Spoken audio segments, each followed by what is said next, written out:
Hello guys! Welcome to my vlog. So ayan na nga, kasama ko si Ate Angge, ang aking beshi.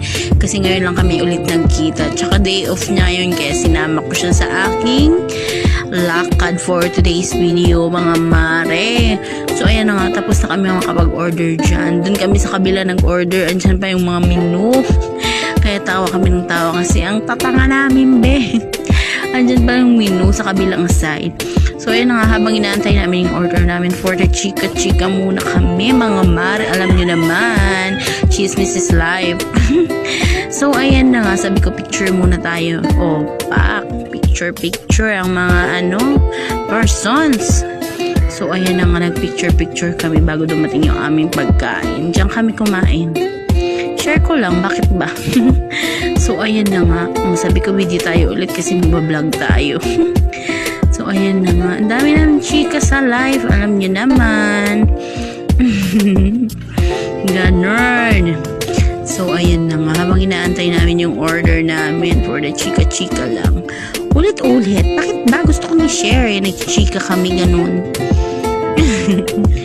For the life, for the everything, and everybody, ganun. Nagkukwento nga siya na sumasakit daw yung tiyan niya. So ayun na nga, dumating yung pagkain namin. So ayun na nga mga madam, dumating na yung orders namin. Pero tawa kami ng tawa kasi nga, hindi pa kami kumakain kasi wala pa yung milk tea namin.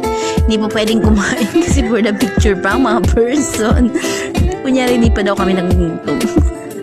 Pero nagugutom na kami. Nagkikwento nga siya kanina, sumasakit yung tiyan niya. Sabi ko, baka hindi ka na naman kumain.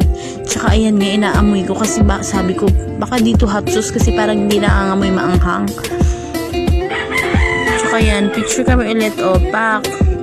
O, diba? Na full storage nga ako. Delete muna ako. Ayan nga yung in-order namin. Na full storage nga ako kasi ang dami namin picture. So, ayan na nga, for the food trip na kami, mga maare. Tawa kami ng tawa kasi chinek muna namin kung hot sauce talaga siya. Ayan na nga, naglagay siya sa niya, dinamihan niya, be. Kaya ayan, sumakit lalo yung tiyan niya. Kasi napakaanghang. Dinamihan niya yung paglagay ng hot sauce, be. Kaya ayan, sumakit yung tiyan niya. Natakot nga ako kasi tignan niyo dyan sa bandang dulo. Natatakot na talaga ako dyan kasi sumasakit na yung tiyan niya.